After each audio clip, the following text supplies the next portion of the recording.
kita akan melanjutkan ke materi pendahuluan ya, pada hari ini. Sebelumnya mari kita berdoa terlebih dahulu. Bapa dalam surga, kami bersyukur untuk anugerah keselamatan yang Kau anugerahkan pada kami. Dan pada kesempatan ini kami akan mengisi waktu kami dengan mempelajari firman-Mu Tuhan. Untuk siap sedia memberi pertanggungjawaban kepada orang-orang yang meminta pertanggungjawaban atas iman kami. Tuhan tolong, dan semua siswa-siswi yang mengikuti kelas ini, mereka dapat membangun diri mereka, memperlengkapi dari mereka terlebih lagi, sehingga mereka dapat beri jawab, bahkan dapat memakai akan ilmu-ilmu yang didapatkan dalam kelas ini untuk menangkan jiwa bagi Tuhan. Kami serahkan seluruh kegiatan pembelajaran kami hanya dalam nama Tuhan kami Yesus Kristus. Amin. Baik, kelas pertama Apologetika Kristen 1.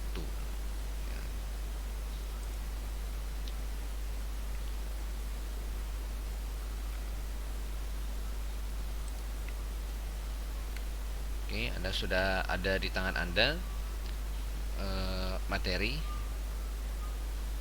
yang sudah dibagikan oleh TU. Nah, Anda bisa tulis di situ.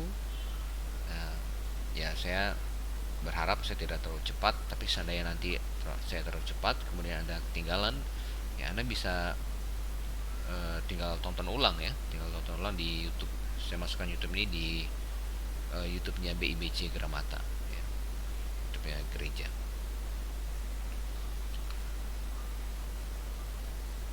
Oke, apa itu apologetik? Apologetik ini berasal dari kata Yunani apologia. Apologia itu artinya adalah pembelaan. Pembelaan.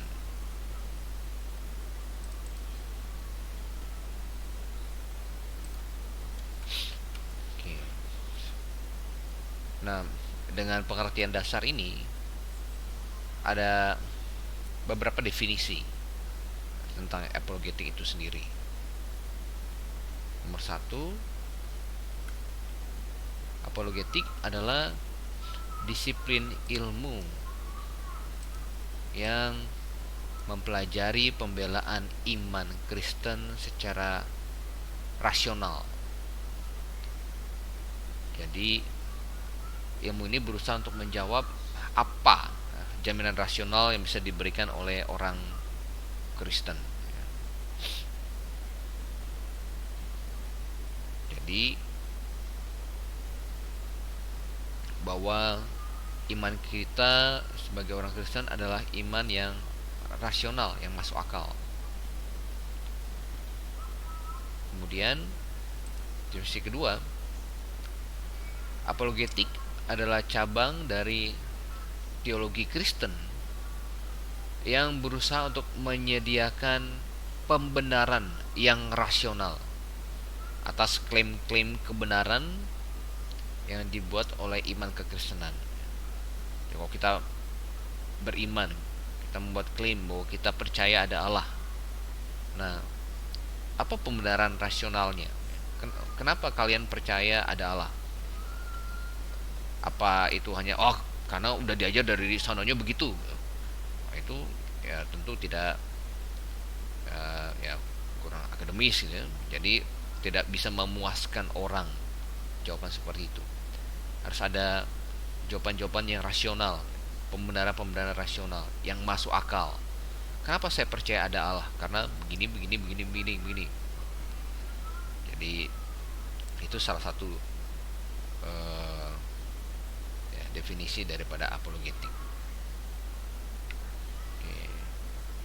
Kita lihat berikutnya. Apologetika utamanya bersifat teoritis. Jadi kita akan banyak berbicara tentang metodologi, teori-teori, bagaimana mencari kebenaran, agnostisme, fideisme, eksperimentalisme, kombinasionalisme, ya kebanyakan teoritis. Tetapi sebenarnya itu bisa diaplikasikan secara praktis. Kita lihat justru dari metodologi inilah akhirnya kenapa ada muncul kelompok berbagai macam kelompok kepercayaan seperti Hinduisme, Buddhisme, kemudian Gnostik, ya. Jadi teori, tetapi akan sangat berdampak besar ketika teori ini dipraktekkan, ya. Jadi akan menentukan apakah prakteknya itu ya benar atau salah. Nah, jadi apologetik ini berasal dari apologia, ya, yang artinya pembelaan atau mempertahankan. Ini biasanya ini adalah terminologi yang dipakai oleh seseorang yang melakukan pembelaan diri di pengadilan, ya. Jadi apologetika Kristen adalah pembelaan akan iman Kristen, bukan saja terhadap keberatan-keberatan terhadap iman Kristen, tetapi juga untuk meletakkan pondasi iman kekristenan. Ini definisi daripada apologetik.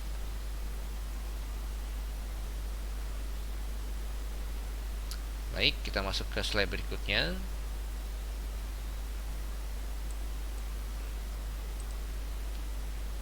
Tujuan dari apologetika.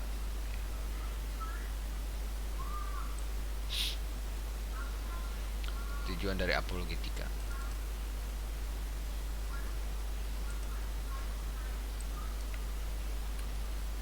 Oke, nomor 1 adalah untuk menawarkan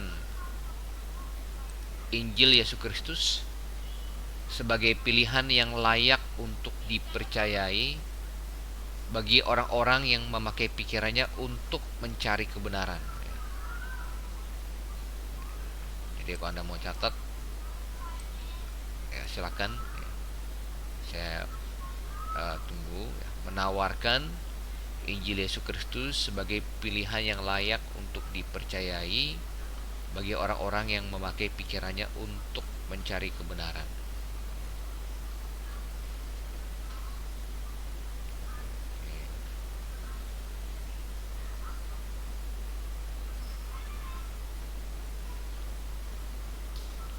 Nah, di dunia ini ada banyak macam orang. Ada orang yang dari pendidikan rendah, ada orang juga dari pendidikan tinggi. Nah, apologetika ini penting sehingga melalui apologetika ini, ketika kita menawarkan Injil atau iman di dalam Yesus Kristus, kekristenan, maka orang-orang yang berpendidikan, yang memakai pikirannya untuk mencari kebenaran, ini ketika mereka mendengar ada klaim-klaim kebenaran iman Kristen yang bisa dijelaskan secara rasional, maka mereka bisa menjatuhkan pilihan iman kekristenan sebagai salah satu opsi mereka, ya, salah satu pilihan sebagai iman yang bisa saja dipercayai. Ya, jadi apologetika ini membuka kesempatan bagi orang-orang yang mencari, yang menyelidiki kebenaran dengan pikiran mereka untuk, oh ini ya, mungkin ya klaim-klaim kebenaran Kristen ini benar juga ya, karena ternyata masuk akal juga, sehingga mereka bisa dibawa kepada Yesus Kristus. Jadi menawarkan Injil Yesus Kristus sebagai pilihan yang layak untuk dipercayai. Oke.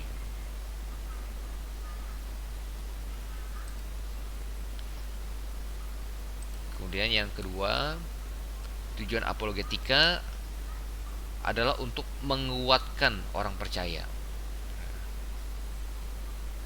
Jadi apalagi pada belakangan hari ini, kebanyakan kekristenan itu berfokus kepada perasaan, ya. Banyak gereja hari ini berfokus pada emosi, perasaan.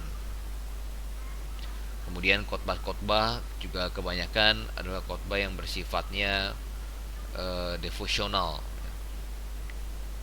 apalagi dengan adanya lagu-lagu kontemporer ya, Kristen, penyembahan eh, kontemporer Kristen, itu semakin membawa orang-orang Kristen jadi eh, sangat emosional, sangat emosional. Nah, kita katakan ya, perasaan adalah salah satu dari tiga komponen iman. Jadi pengetahuan, perasaan, ya, kehendak. Nah, baik ya, baik ketika kita percaya Tuhan dan itu melibatkan perasaan kita, ada emosi di dalamnya. Ya, tetapi kalau itu saja yang ditekankan, maka itu pun jadi kurang baik kalau itu saya ditekankan. Kalau melalaikan aspek pengetahuannya. Jadi, kenapa kamu percaya Yesus Tuhan? Karena Yesus menyentuh hidup saya, ya, menyentuh hati saya. Bagi orang-orang yang sedang mencari pembenaran, yang sedang mencari kebenaran, yang menggunakan pikirannya, loh itu tidak memuaskan dia.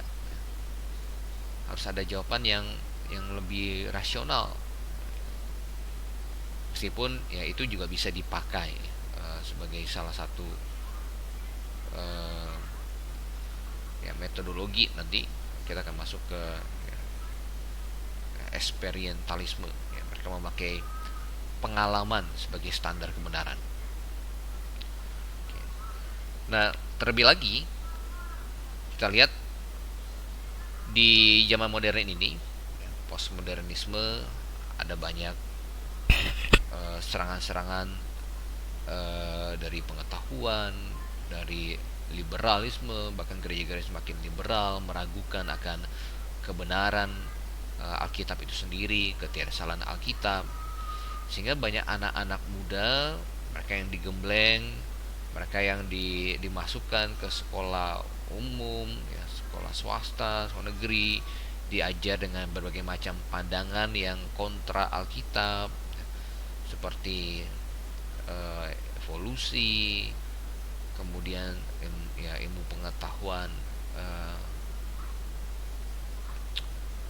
kemudian juga ada berbagai macam mungkin terjadi pertukaran pikiran dengan kepercayaan-kepercayaan lain, dan membuat banyak anak-anak muda dari keluarga Kristen kemudian mulai mempertanyakan iman orang tua mereka, iman di mana mereka dibesarkan. Ya, Pak, kenapa kita pergi ke gereja? Ya, kenapa kita percaya Yesus? Kenapa kita tidak percaya yang lain? Kenapa kita percaya ada Allah? Lalu bagaimana kita menjelaskan tentang dinosaurus itu? Lalu kenapa kita percaya Alkitab itu firman Allah? Kenapa kita nggak percaya kitab yang lain? Jadi muncul banyak pertanyaan-pertanyaan dari anak-anak muda. Dan jika pertanyaan-pertanyaan ini tidak dijawab, maka anak-anak muda tersebut akan mulai meragukan kevalitan daripada iman kita, ya, iman Kristen, imannya di dalam Alkitab. Ternyata nggak bisa jelaskan, hanya iman buta saja. Dan ini membuat banyak anak-anak muda dari keluarga Kristen ya, meninggalkan iman Kristiani mereka, karena gereja tidak dapat memberikan jawaban-jawaban atas pertanyaan hidup mereka. Jadi ini tentu sangat menyedihkan ya. Orang tuanya diselamatkan, percaya yang berada dalam gereja yang benar, tapi ya, karena anak-anaknya banyak menghabiskan waktu dalam dunia, disekolahkan dalam sekolah yang tidak percaya, mayoritasnya tidak percaya Tuhan, dan ketika orang tua tanya ataupun gereja ditanya, mereka tidak bisa memberi jawab. Ini membuat mereka jadi meragukan iman di mana mereka dibesarkan, dan tidak sedikit yang meninggalkan iman keluarga atau orang tua mereka. Nah, oleh karena itu, ya apologetika ini penting, ya, mempelajari bagaimana untuk menjelaskan secara rasional akan klaim-klaim kebenaran dari iman kekristenan. Terlebih lagi Anda yang mempersiapkan diri untuk menjadi pelayan Tuhan, jadi seorang penginjil, kelak mungkin menjadi seorang gembala yang menggembalakan jemaat Tuhan. Nah, kita memperingatkan bahwa nanti di akhir zaman akan ada, ya, di akhir zaman pada saat ini, ya, akan ada banyak guru-guru palsu. Mereka seumpama serigala yang menyamar sebagai domba.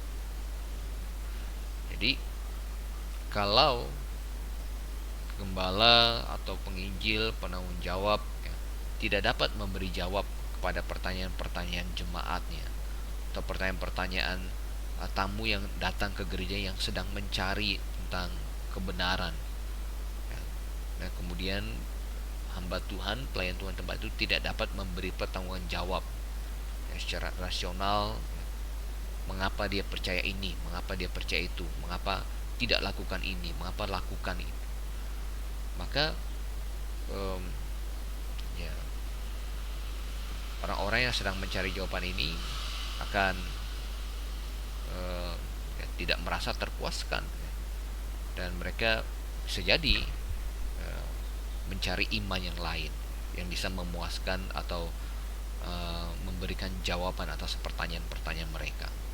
Jadi penting bagi Anda untuk, ya, membangun diri Anda untuk memberikan pertanggungjawaban secara rasional tentang iman-iman, ya, klaim iman daripada orang percaya, orang Kristen. Ini.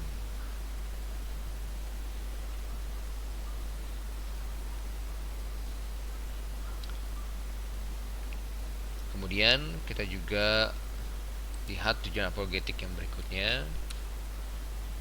Ini adalah untuk menginjili orang yang tidak percaya.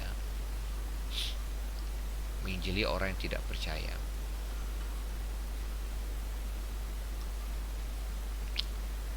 Oke. Nanti, ya, termasuk kita akan lihat ada beberapa keberatan terhadap apologetik ini, ya. Dimana mereka berkata bahwa apologetik tidak bisa memenangkan orang, gitu.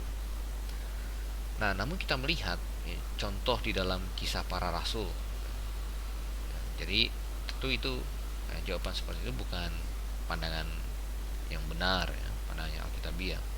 Kita lihat dalam contoh Kisah Para Rasul, ya, Kisah Rasul pasal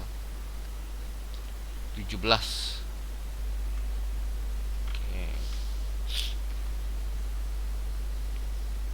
Kisah Rasul pasal 17 ayat 2 sampai yang ketiga. Ini Paulus sedang berapologia di Bukit Mars, ya. Jadi bagaimana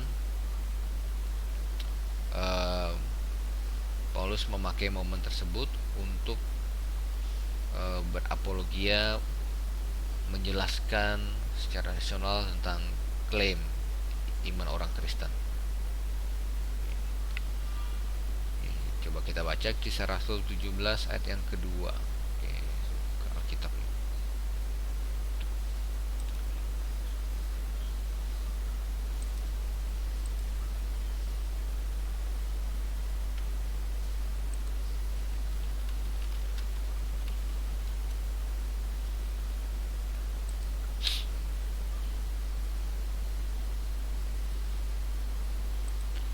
Kisah Rasul 17 ayat 2 sampai 3. Seperti biasa, Paulus masuk ke rumah ibadat itu 3 hari Sabat berturut-turut. Ia membicarakan dengan mereka bagian-bagian dari kitab suci. Ia menerangkan kepada mereka dan menunjukkan, ya, jadi perhatikan, menerangkan kepada mereka dan menunjukkan. Jadi Paulus sedang mempertonjolkan imannya di sini, bahwa Mesias harus menderita dan bangkit dari antara orang mati. Lalu ia berkata, inilah Mesias, yaitu Yesus yang kuberitakan kepadamu. Nah, jadi kepada orang-orang Yahudi, di sini Paulus mengacu kepada nubuatan yang sudah digenapi oleh Yesus Kristus, ya. Bahwa Mesias harus menderita dan bangkit dari antara orang mati. Jadi Paulus memakai latar belakang dari orang Yahudi yang mengetahui tentang nubuatan-nubuatan mesianik, bahwa nubuatan-nubuatan tersebut digenapi di dalam Yesus Kristus, bahwa kebangkitan Yesus Kristus membuktikan bahwa dia bukan manusia biasa, tapi dia adalah Allah, ya, Mesias. Coba kita lihat di Kisah Rasul pasal 2 ayat, ya, Kisah Rasul pasal 2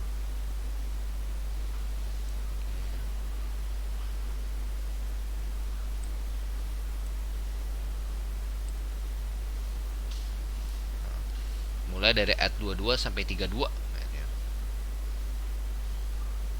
22 sampai 32.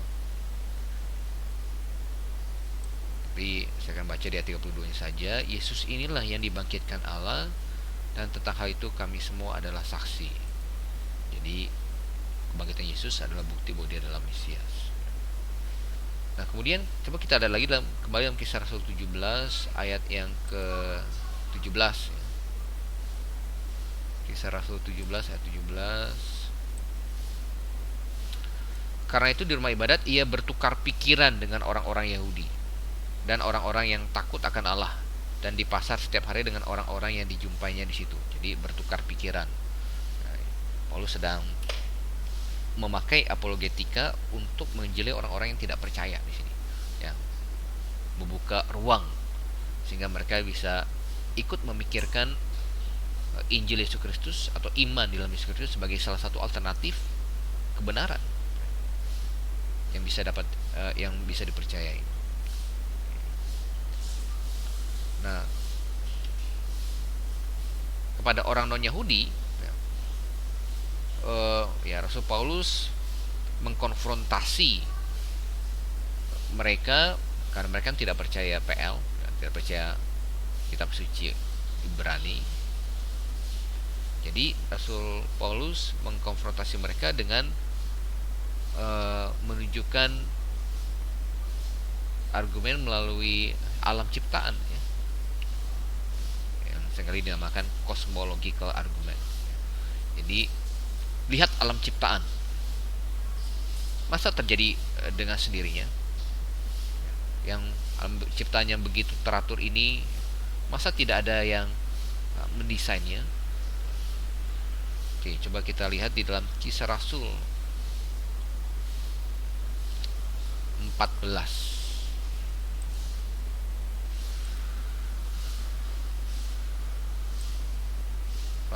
Ayat yang ke-17. Namun ia, Allah, bukan tidak menyatakan dirinya dengan berbagai-bagai kebajikan,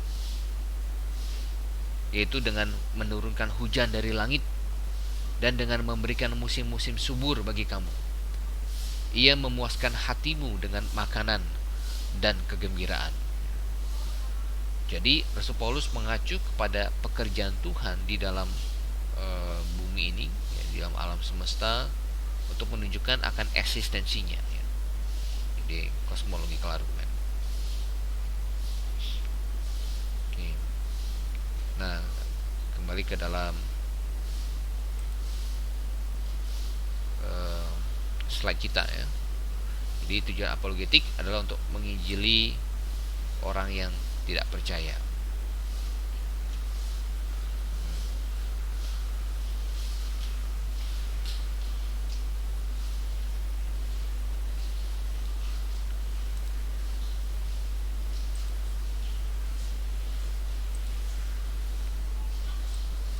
Oke, kita masuk ke slide berikutnya. Kalau Anda punya pertanyaan, nanti bisa dikirimkan di grup. Oh iya, tolong salah satu mahasiswa untuk buat grupnya, ya. Kemudian Anda invite semua teman-teman Anda di dalam grup yang ikut kelas ini. Oke, next. Perlunya apologetika. Nomor 1, ya, karena Allah memerintahkannya. Karena Allah memerintahkannya. Coba kita buka di dalam, ada banyak nats di mana menunjukkan Allah memerintahkan kita untuk mempertanggungjawabkan iman.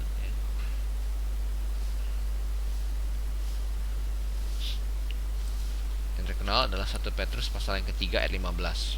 Jadi Anda bisa catat ayat ini. Tetapi kuduskanlah Kristus di dalam hatimu sebagai Tuhan, dan siap sedialah pada segala waktu untuk memberi pertanggungan jawab kepada tiap-tiap orang yang meminta pertanggungan jawab dari kamu tentang pengharapan yang ada padamu, tapi haruslah dengan lemah lembut dan hormat. Nah, kemudian itu 1 Petrus 3:15, kita lihat ayat lainnya, ada lumayan banyak ya. Filipi 1 ayat yang ke-7. Memang sudah sepatutnya aku berpikir demikian akan kamu semua, sebab kamu ada di dalam hatiku. Oleh karena kamu semua turut mendapat bagian dalam kasih karunia yang diberikan kepadaku, baik pada waktu aku dipenjarakan maupun pada waktu aku membela dan meneguhkan Injil. Membela dan meneguhkan Injil. Ini Paulus sedang berapologia. Filipi 1:6, mereka ini memberitakan Kristus karena kasih, sebab mereka tahu bahwa aku ada di sini untuk membela Injil. Membela Injil. Oke, kita lihat nextnya. Yudas 1 ayat 3. Yudas 1 ayat 3, saudara-saudara yang kekasih, sementara aku bersungguh-sungguh berusaha untuk menulis kepada kamu tentang keselamatan kita bersama, aku merasa terdorong untuk menulis ini kepada kamu dan menasihati kamu supaya kamu tetap berjuang untuk mempertahankan iman yang telah disampaikan kepada orang-orang kudus. Jadi, mengapa?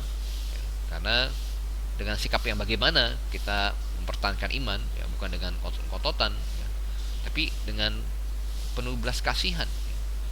Ayat yang ke-22-nya, tunjukkanlah belas kasihan kepada mereka yang ragu-ragu. Penuh belas kasihan. Oke, next. Titus 1 ayat 9. Dan berpegang kepada perkataan yang benar,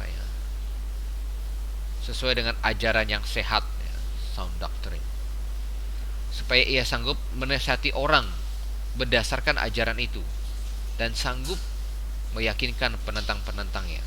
Jadi sanggup menasihati orang berdasarkan ajaran itu, ini menguatkan orang percaya. Mereka ketemu dengan orang saksi Yehova, ketemu dengan orang dari kepercayaan lain. Kenapa kita percaya ini, Pak?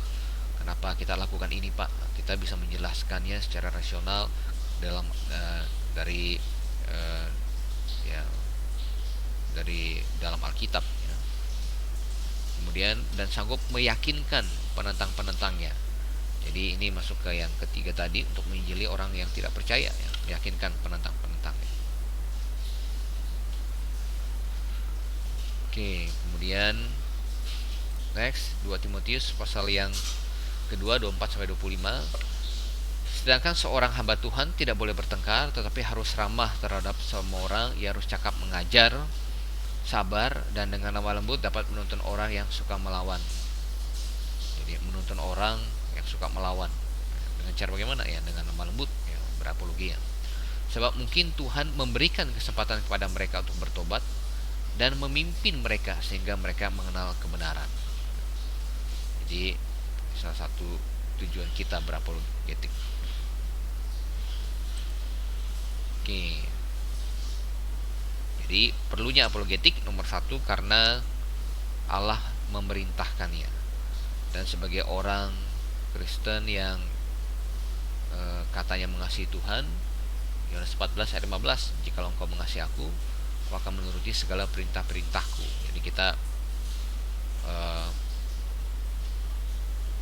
mewujudkan, memanifestasikan kasih kita pada Tuhan dengan mentaati perintah-perintah Tuhan, termasuk di dalamnya mempersiapkan diri kita supaya kita bisa memberi pertanggungjawaban kepada mereka yang meminta pertanggungjawab kepada kita.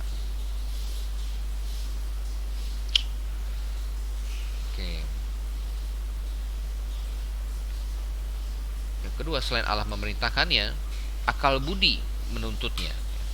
Akal budi menuntutnya. Nah, Allah menciptakan kita manusia unik ya. Kita diciptakan serupa dengan gambarannya ya. Kejadian 1 ayat 27. Artinya karena Allah adalah pribadi yang memiliki intelijen, maka kita yang diciptakan sesuai dengan rupa dan gambar Allah, kita juga adalah pribadi yang memiliki intelijen ya. Jadi fitur yang satu ini, bahwa kita diciptakan serupa dan segambar dengan Allah, inilah yang membuat kita berbeda dari tanaman, berbeda dari makhluk hidup lainnya, dari binatang.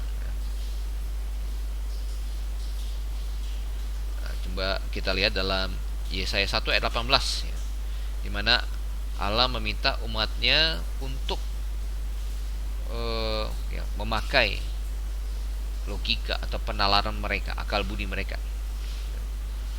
Yesaya 1 ayat 18.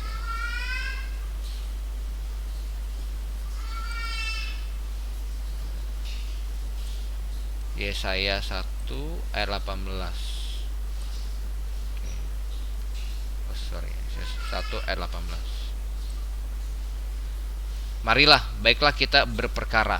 Nah, kata dibalik berperkara ini adalah reason. Marilah kita berlogika ya. Mari kita bernalar ya. Firman Tuhan. Sekalipun dosamu merah seperti kirmizi, akan menjadi putih seperti salju. Sekalipun berwarna merah seperti kain kesumba, akan menjadi putih seperti bulu domba ya. Jadi Allah minta umatnya untuk memakai logika mereka, memakai nalar mereka.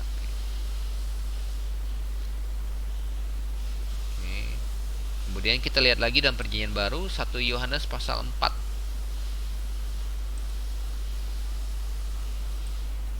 1 Yohanes pasal 4 ayat yang ke-6.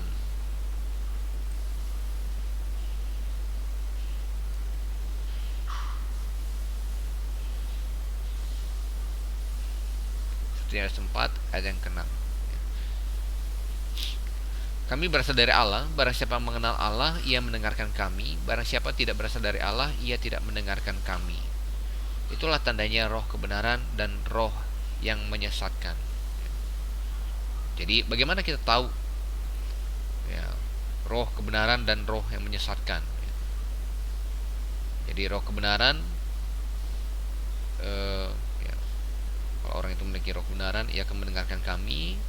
Kalau ia tidak mendengarkan kami, berarti ia memiliki roh yang menyesatkan. Nah, bagaimana caranya adalah dengan memakai akal budi kita untuk mencerna ya. Mencerna untuk bisa membedakan antara kebenaran dengan kesalahan, mana yang benar dengan yang salah. Jadi roh kebenaran. Jadi kita harus menjelidiki mana yang benar, mana yang salah.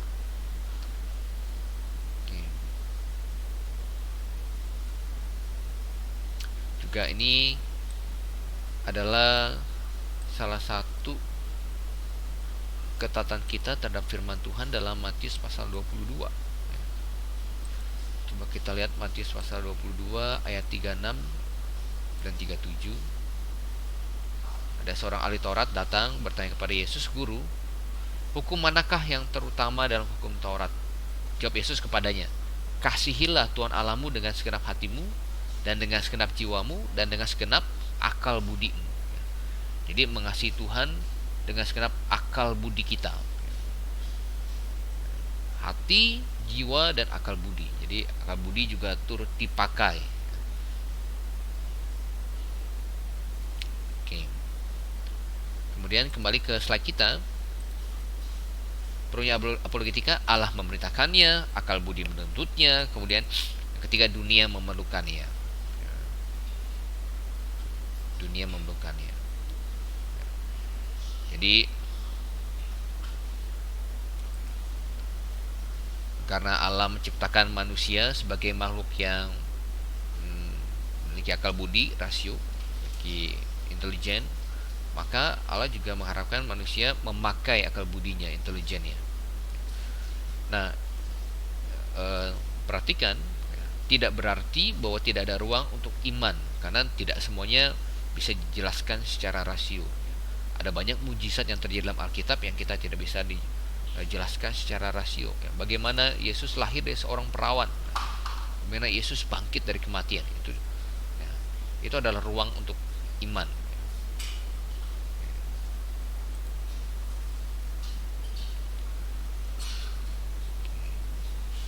Tetapi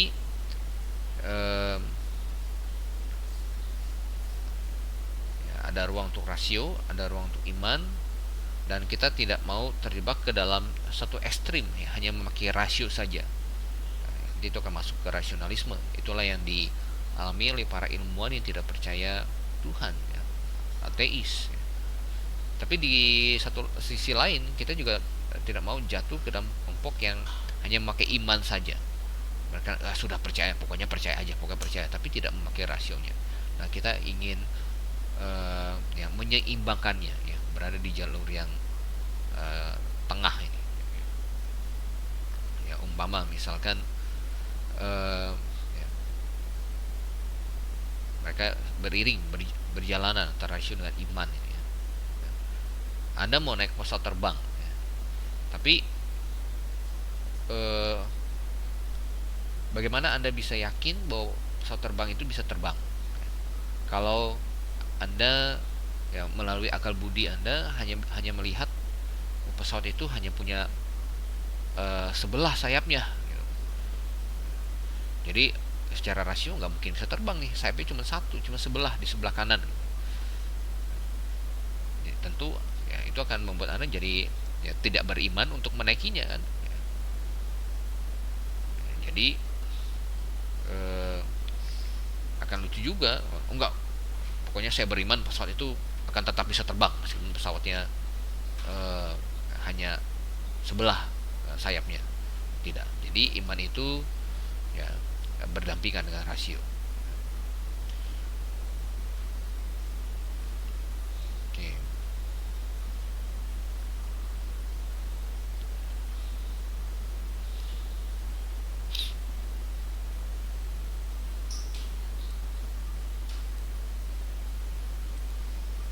Oke, ini perlunya apologetika.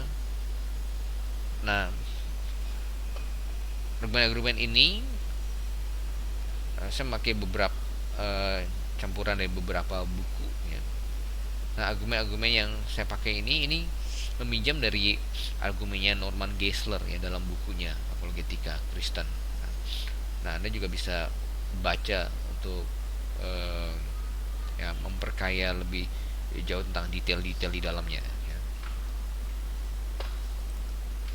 Oke, kembali ke slide kita. Namun ada juga beberapa keberatan terhadap apologetika. Keberatannya terbagi jadi dua. Pertama, secara biblikal, yakni yang diambil dari dalam Alkitab sendiri. Alkitab tidak mengajarkan tentang apologetika tuh. Atau secara extra biblikal, yang diambil dari luar Alkitab. Nah, kita mau lihat satu persatu. Oke, keberatan-keberatan terhadap apologetika yang dicomot dari Alkitab. Satu, Alkitab tidak perlu dibela, hanya perlu dijelaskan. Jadi argumen mereka, karena firman Allah itu berkuasa, hidup dan berkuasa. Mereka memakai ayat dalam Ibrani pasal 4 ayat 12. Ibrani 4 ayat 12.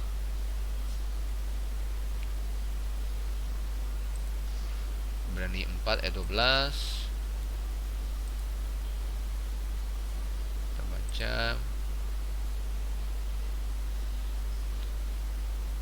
Ya, ini karena online jadi saya baca Alkitabnya sendirian. Sebab firman Allah hidup dan kuat dan lebih tajam dari pedang bermata dua manapun. Firman Allah hidup dan kuat dan lebih tajam dari pedang bermata dua panah pun. Ia menusuk amat dalam sampai memisahkan jiwa dan roh, sendi-sendi dan susum. Ia sanggup membedakan pertimbangan dan pikiran kita. Jadi firman Allah itu hidup, berkuasa, ya, kuat. Kemudian argumen mereka lainnya, mereka mengumpamakan firman Allah itu, ya, Alkitab itu seperti singa, seperti singa. Nah, singa nggak perlu ya, dibelain, ya. Singa dilepaskan aja orang udah takut, dilepaskan aja orang udah takut. Jadi kutip aja Alkitab, ya, kutip aja ayatnya, ya, jadi nggak usah dijelasin. Itu argumen mereka. Ini kembali ke sanggahan kita,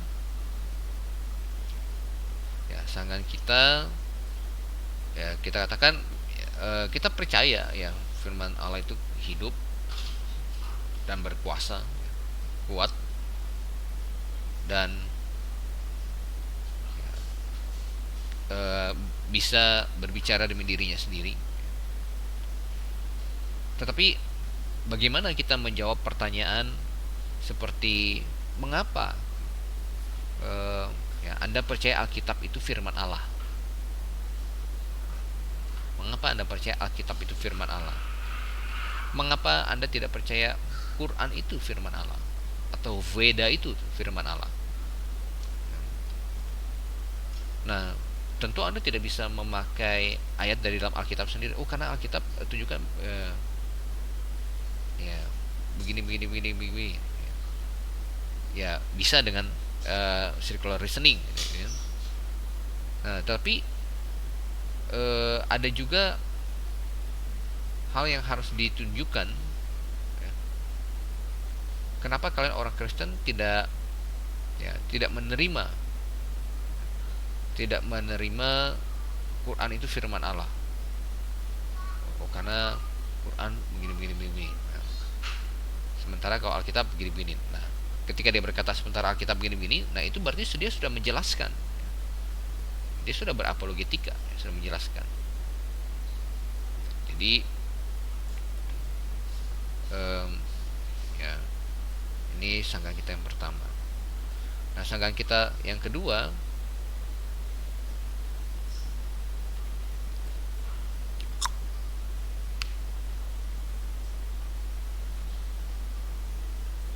analogi tentang singa itu menyesatkan. Singa dilepaskan aja, nanti sudah takut sendiri kok. Ya, jadi kalau kita dengar auman singa, wah, itu biasanya orang-orang sudah pada lari, ya, takut. Nah, kita bilang ini menyesatkan. Kenapa? Kita takut mendengar auman singa karena kita sudah tahu sebelumnya apa yang singa dapat lakukan kepada kita, ya. Bisa gigit, bisa serang manusia, apa segala macam. Tapi seorang anak kecil yang belum pernah mendengar apa-apa, belum pernah menonton apa-apa tentang singa, ketika dia melihat singa di jalanan, mungkin dia akan pikir itu kucing besar yang lucu, yang imut, ya. Nah, jadi oleh karena itu tidak cocok dengan analogi, ya, kitab itu seperti singa, tidak perlu dibela, dikeluarkan saja. Jadi perlu ada bukti, ya. Kita perlu membangun argumen, perlu menjelaskan, perlu membangun bukti, ya. Seperti yang Quran tadi, ya.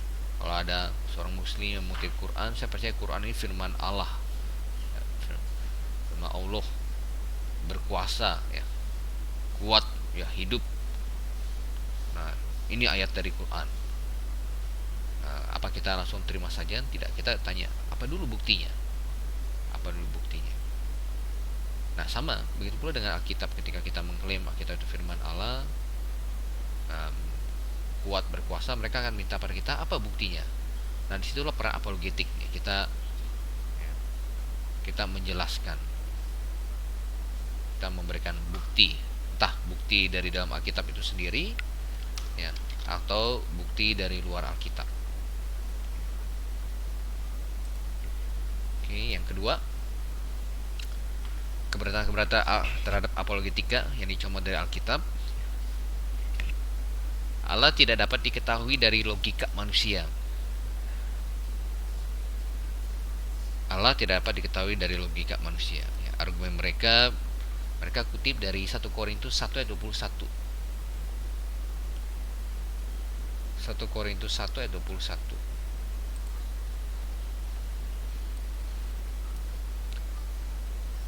Korintus 1 ayat 21. Oleh karena dunia dalam hikmat Allah tidak mengenal Allah oleh hikmatnya, maka Allah berkenan menyelamatkan mereka yang percaya oleh kebodohan pemberitaan Injil. Jadi ayat 21 berkata, oleh karena dunia dalam hikmat Allah tidak mengenal Allah oleh hikmatnya. Allah tidak dapat diketahui dari logika manusia. Tidak dapat mengenal Allah oleh hikmatnya. Oleh karena itu,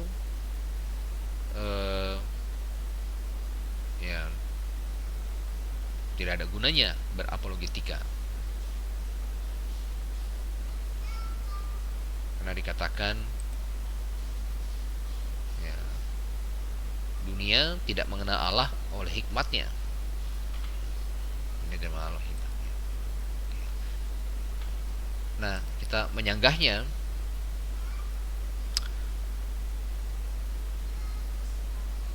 Tidak berarti bahwa dunia tidak mengenal Allah karena hikmatnya, ya, tidak berarti bahwa tidak ada bukti, ya, untuk eksistensi Allah. Tidak ada bukti bahwa mereka tidak bisa mengenal Allah. Bahkan Paulus bilang dalam Roma pasal 1 ayat 19 sampai 20.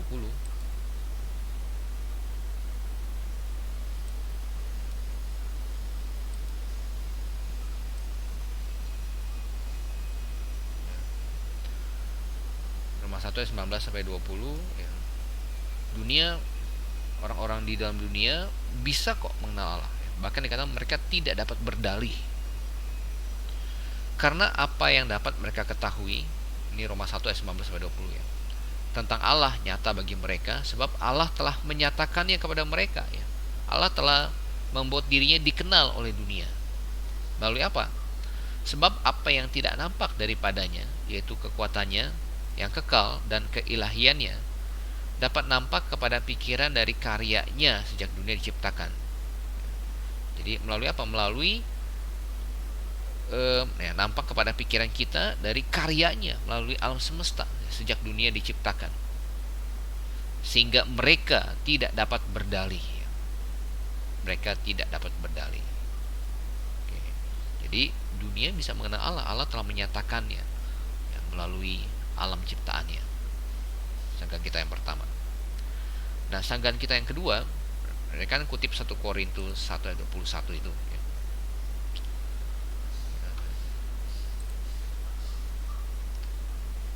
1 Korintus 1 21, ya, kembali ke situ, ya. Yang bilang, oleh karena dunia tidak mengenal Allah oleh hikmatnya, maka Allah berkenan menyelamatkan mereka yang percaya oleh kebodohan pemberitaan Injil. Nah, 1 Korintus 1 ayat 21 konteksnya tentang bukan sedang berbicara tentang eksistensi Allah, ya, tapi konteksnya adalah ya, karya penebusan Yesus Kristus di atas kayu salib. Jadi itu yang ya, bagi dunia tidak bisa dipahami, ya, tidak bisa dimengerti, ya. Ya. Maka dikatakan Allah berkenan menyelamatkan mereka yang percaya oleh kebodohan pemberitaan Injil. Ya. Dunia memandang, wah, masa pemuka agama harusnya dia hebat dong, ya, orang hebat, ya, mencapai pencapaian yang hebat, ya. Masa ini ya sudah hidupnya susah, lahirnya susah, hidupnya susah, mati disalib pula. Jadi masa eh, masa ini ya Mesias. Jadi mereka tidak, bagi mereka itu adalah satu kebodohan ya. Mereka tidak mengenal akan rencana keselamatan Allah melalui kayu salib ya. Jadi bukan dalam konteks bahwa Allah tidak dapat diketahui, bahwa kita tidak tahu Allah itu ada. Kemudian sanggahan kita berikutnya,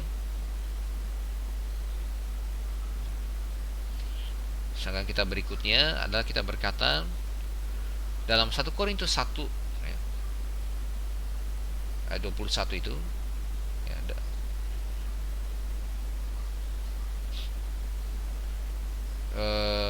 adalah bagian yang tidak terpisahkan dari keseluruhan kitab 1 Korintus.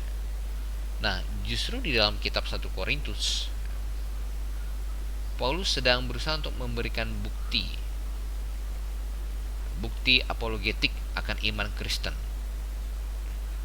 Apa itu? Bukti apologetik akan iman Kristen yaitu banyak saksi yang melihat Yesus bangkit. Kalau kita lihat 1 Korintus pasal 15.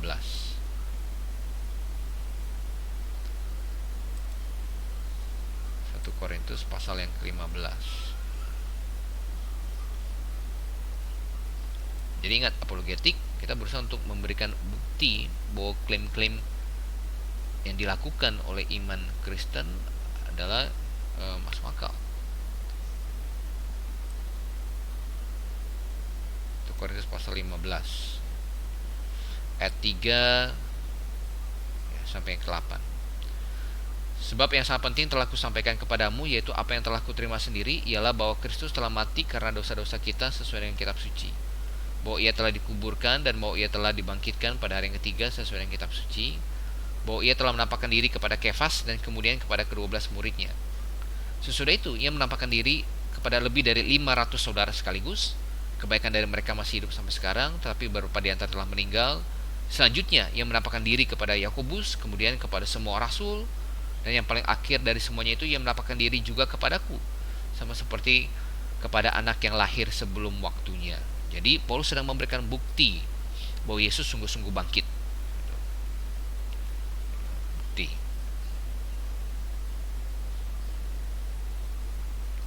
Jadi ketika Paulus bilang dalam 1 Korintus 1 ayat 21 bahwa dunia dengan hikmatnya tidak dapat mengenal Allah, itu tidak dapat dijadikan acuan bahwa manusia tidak mampu untuk mengenal Allah melalui bukti yang telah Allah nyatakan dalam ciptaannya. Saya ulangi. Jadi ketika Paulus menuliskan 1 Korintus 1 ayat 21 bahwa dunia dengan hikmatnya tidak dapat mengenal Allah, itu tidak dapat dijadikan rujukan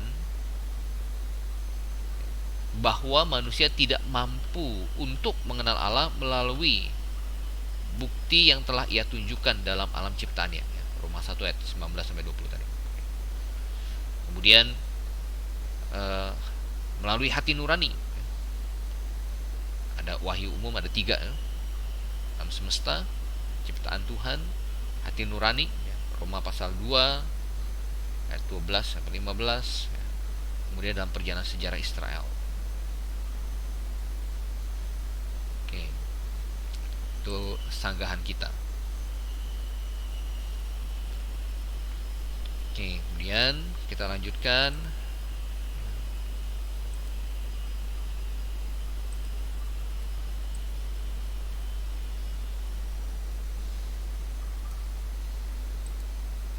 Ini 3 SKS ya. Kita lanjutkan dengan nomor yang ketiga, keberatan apologetika yang dicomot dari Alkitab. Orang yang belum diselamatkan tidak dapat mengerti. Orang yang belum diselamatkan tidak dapat mengerti.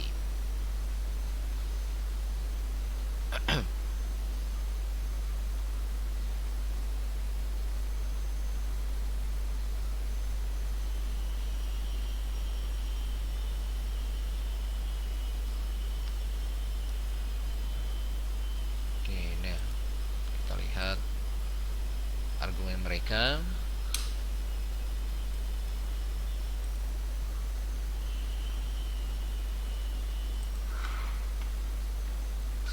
Dalam 1 Korintus pasal yang kedua ayat yang ke-14. Ya, mereka kutip dari situ. Orang yang belum diselamatkan, natural man,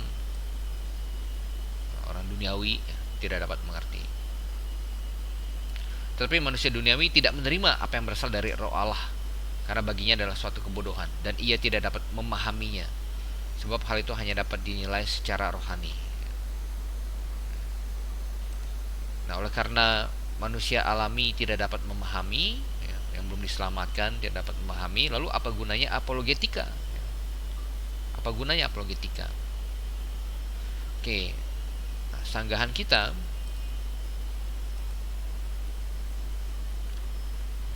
nomor 1, Paulus tidak berkata bahwa orang yang belum diselamatkan tidak dapat mengerti kebenaran tentang Allah. Tetapi orang yang belum diselamatkan ini, mereka tidak mau menerima kebenaran Allah. Jadi ada kata Yunania di situ, ada kata dekomai, tidak mau menyambut, ya, kebenaran tentang Allah.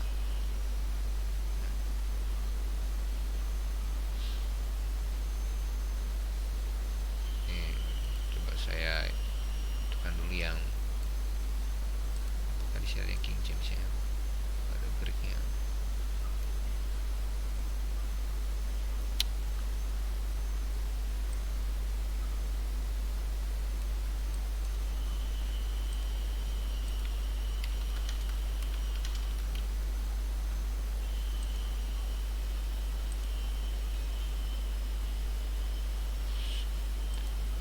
First Corinthians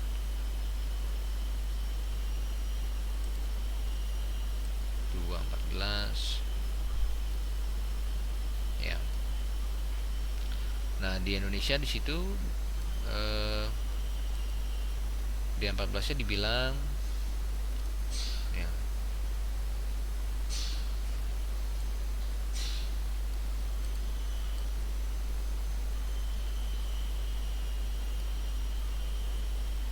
Indonesia dibilang manusia duniawi tidak menerima apa yang berasal dari Roh Allah, dan ia tidak dapat memahaminya. Jadi karena ia tidak menerima, tidak menyambut, ya, dikomai, maka ia tidak dapat memahaminya.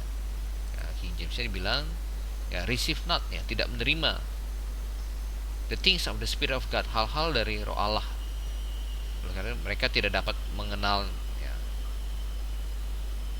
Jadi tidak dapat mengenal bukan karena, ya, tidak mengenal bukan karena tidak dapat mengenal, tidak mengenal karena mereka tidak mau menerimanya.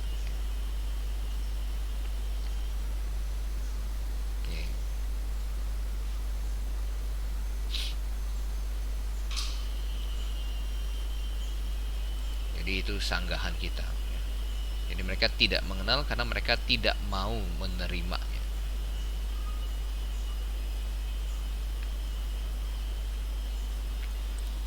Kita masuk ke argumen selanjutnya. Tanpa iman tidak mungkin seseorang berkenan kepada Allah. Ya, ini adalah, ya, argumen mereka kutip dari Ibrani 11 ayat yang ke-6, ya. Ibrani 11 ayat yang ke-6. Tanpa iman tidak mungkin seseorang berkenan kepada Allah. Jadi oleh karena itu beriman saja, ya, nggak usah ya mencari-cari bukti. Itu justru membuat Allah tidak berkenan, ya. Kalau, ya, cukup beriman aja.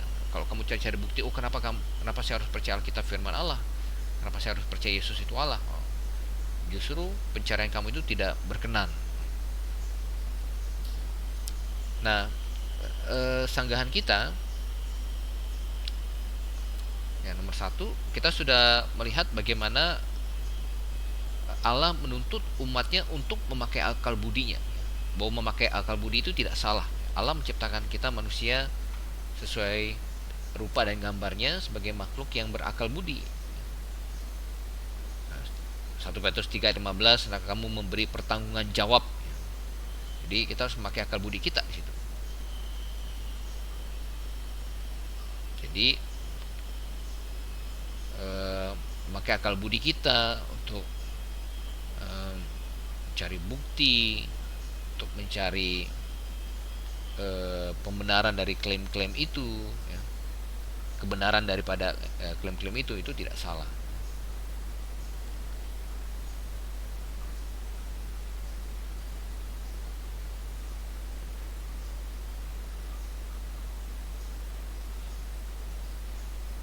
Oke, kemudian argumen kita yang kedua,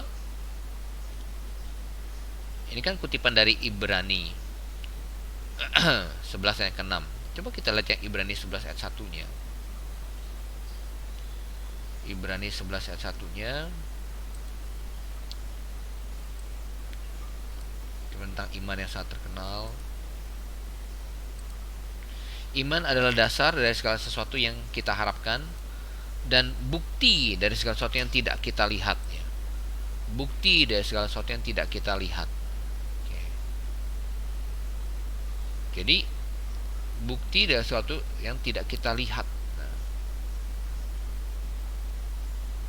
apa itu yang tidak kita lihat? Contohnya Allah, ya. Surga, ya. Yesus Kristus, kita belum pernah lihat Yesus Kristus, ya. Jadi ada bukti. Iman itu adalah bukti dari sesuatu yang tidak kita lihat. Jadi tidak bertentangan, ya. Dari nalar logika kita mencari bukti bahwa Allah itu ada, bahwa Alkitab itu benar, ya. Sehingga kita mempercayainya meskipun kita tidak melihatnya. Nah, itulah iman. Jadi dalam hal ini iman tidak menganulir akal budi. Iman tidak menghilangkan akal budi.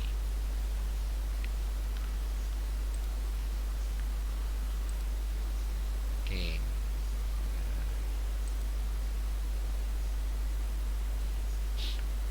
Next.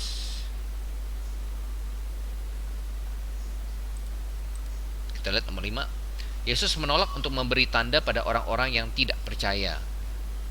Yesus menolak untuk memberi tanda pada orang-orang yang tidak percaya. Oke. Ya, argumen mereka dalam Matius pasal 12 ayat 39 sampai 40. Matius 12 ayat 39 sampai 40.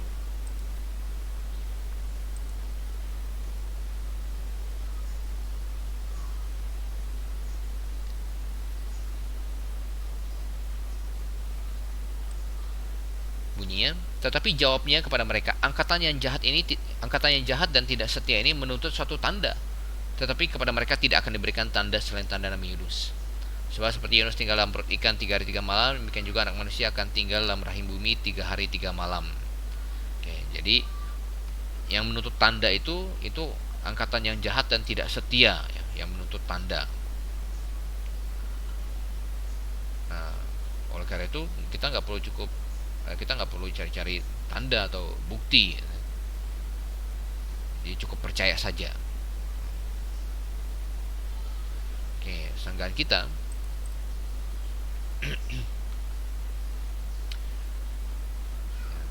bahwa ini tidak berarti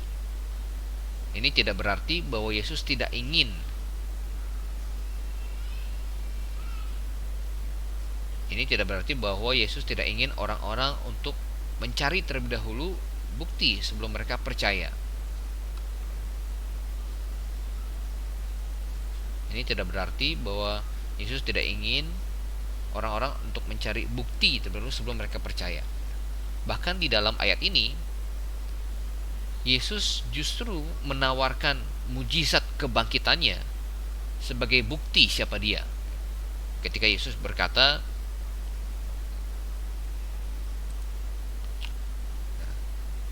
kepada mereka tidak akan diberikan tanda selain tanda Nabi Yunus. Seperti Yunus tinggal dalam perut ikan 3 hari 3 malam, demikian juga anak manusia akan tinggal dalam rahim bumi 3 hari 3 malam. Setelah itu bangkit, ya. Justru Yesus di sini memberikan bukti, ya, agar orang-orang percaya, orang-orang Yahudi itu percaya bahwa dia adalah Mesias, bahwa dia bangkit dari kematian.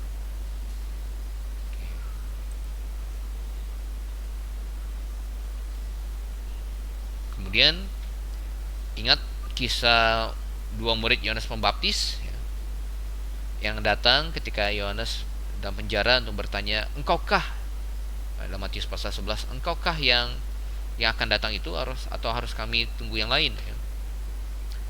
Kemudian Yesus berkata kepada dua murid Yohanes Pembaptis itu, kasih tahu kepada Yohanes Pembaptis. Perhatikan, Yesus tidak berkata, iya akulah dia. Ya, mudah sekali untuk membuat klaim seperti itu. Tetapi apa buktinya? Yesus justru berkata, kasih tahu kepada Yohanes Pembaptis, orang lumpuh berjalan, orang buta melihat, orang mati dibangkitkan, orang kusta ditahirkan, dan kepada orang miskin diberitakan kabar baik. Berbahagialah orang yang tidak menjadi kecewa dan menolak aku. Dan ya, Yesus memberikan bukti di situ. Jadi mujizat-mujizat yang Yesus lakukan, dia lakukan untuk membuktikan bahwa dia adalah Mesias.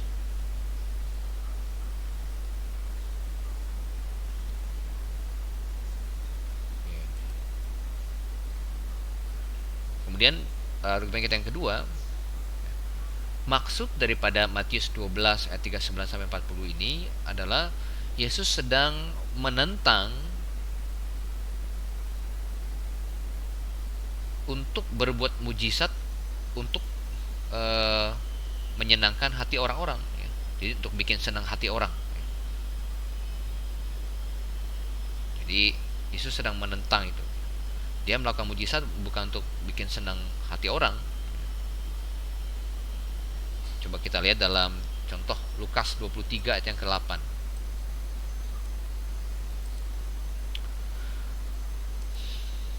Lukas 23 ayat yang ke-8.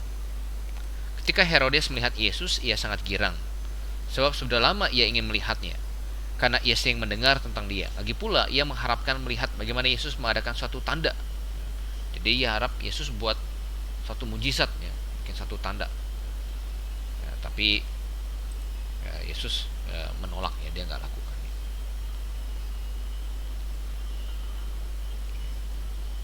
Dan ya, di satu sisi ingat akan perkataan Tuhan Yesus dalam Matius pasal 7. Ya.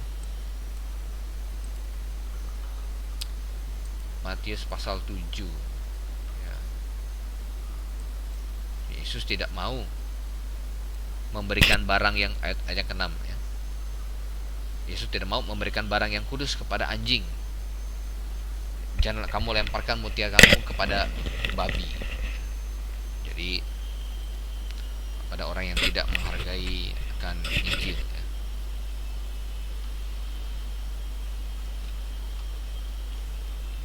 Ya.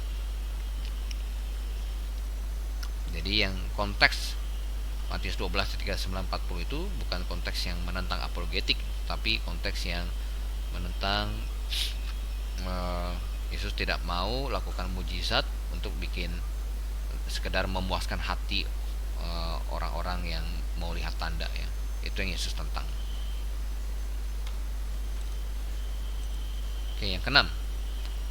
Jadi kita akan selesaikan materi ini sampai dalam keberatan-keberatan dari apologetika yang dicomot dari Alkitab. Nanti ada juga keberatan-keberatan yang dipakai untuk menentang apologetika yang dicomot dari luar Alkitab. Kita akan bahas dalam pertemuan kita selanjutnya. Oke. Yang keenam, jangan menjawab orang bodoh menurut kebodohannya. Ini adalah kutipan dalam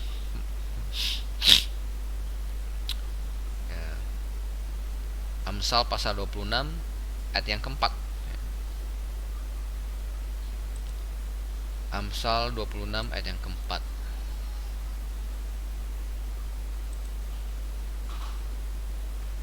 Amsal 26 ayat yang keempat berkata, jangan menjawab orang bebal menurut kebodohannya, supaya jangan engkau sendiri menjadi sama dengan dia. Jangan menjawab orang bebal menurut kebodohannya, supaya jangan engkau sendiri menjadi sama dengan dia.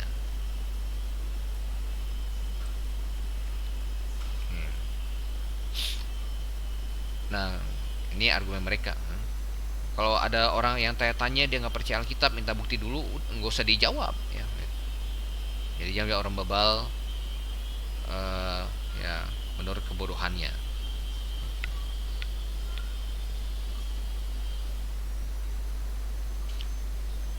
Oke.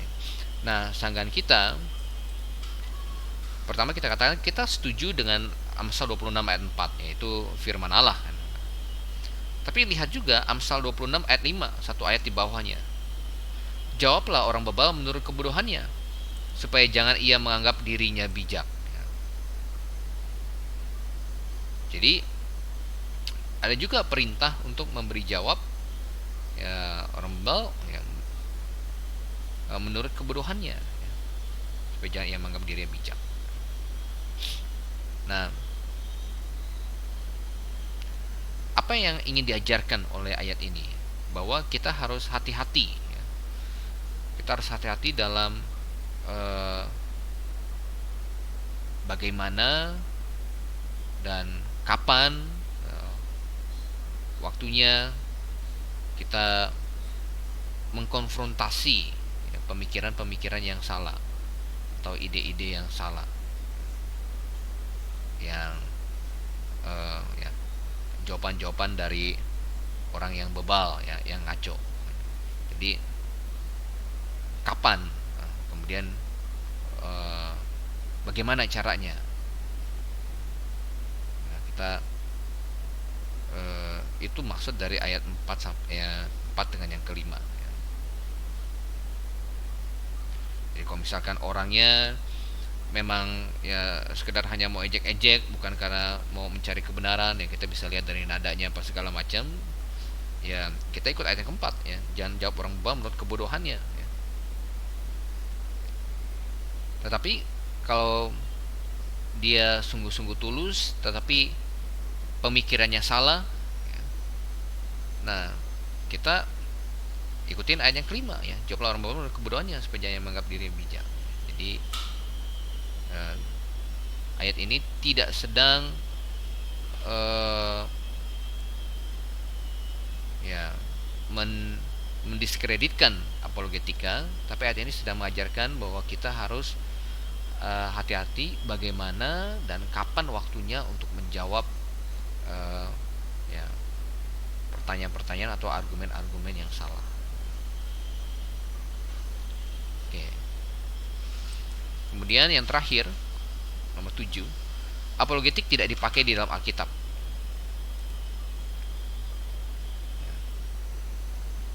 Jadi mereka bilang bahwa sebagian besar Alkitab tidak ditulis untuk orang yang tidak percaya, tetapi untuk orang percaya. Itu argumen mereka. Alkitab sebagian besar tidak ditulis untuk orang tidak percaya, tapi untuk orang percaya.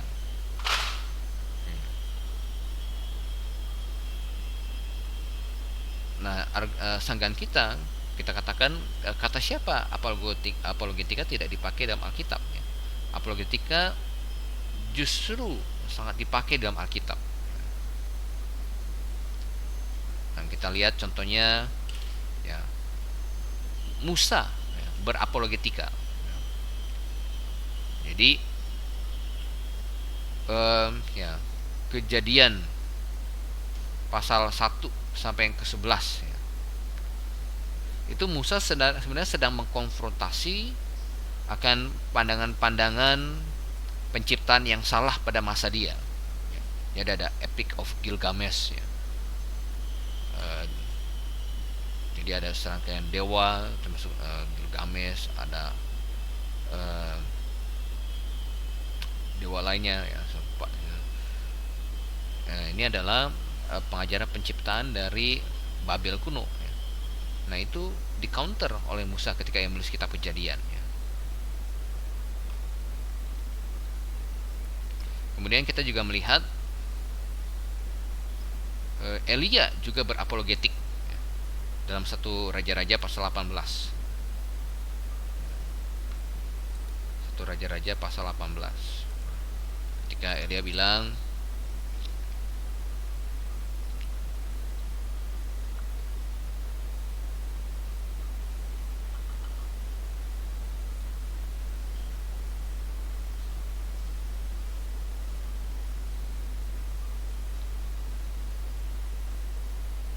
ya,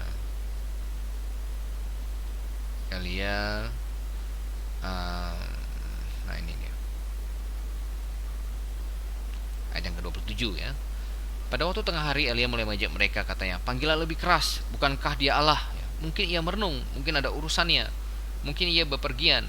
Raja-Raja 18 ayat 27. Barangkali ia tidur dan belum terjaga. Jadi Elia berapologetik di sini. Kemudian ya Yesus juga memakai apologetika, membuktikan bahwa dia adalah Mesias dengan melakukan berbagai macam mujizatnya. Kita sudah bahas tadi. Paulus ya, juga berapologetika. Kisah Rasul pasal 14 tadi kita sudah baca ya.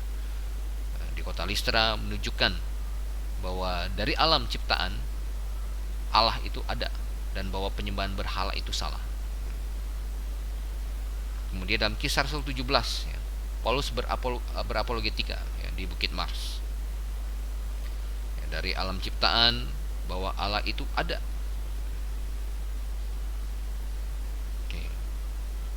Jadi ya itu jawaban kita terhadap poin yang nomor 7 ya. Oke. Jadi ya ini kelas kita, pertemuan kita yang pertama. Saya akan akhiri sampai di sini. Pada pertemuan berikutnya kita akan menjawab keberatan-keberatan terhadap apologetika yang dicomot dari luar Alkitab. Oke. Kalau Anda punya pertanyaan ya, nanti bisa dikirimkan di grup WA kelas apologetika, atau Anda bisa kirim voice note dan ya, saya bisa jawab langsung di situ, atau nanti saya akan jawab pada pertemuan kita yang selanjutnya. Oke. Baik, kita berdoa terlebih dahulu. Bapa dalam surga, terima kasih untuk waktu dan kesempatan yang Tuhan beri pada kami. Kami sudah menyelesaikan pembelajaran kami tentang apologetika. Tuhan tolong mampukan kami untuk membangun diri kami, untuk mengisi, memperlengkapi diri kami, sehingga kami dapat memberi pertanggung jawab kepada mereka yang meminta pertanggung jawaban atas iman kami ya Bapa. Kami berdoa hanya di dalam nama Tuhan kami Yesus Kristus. Amin.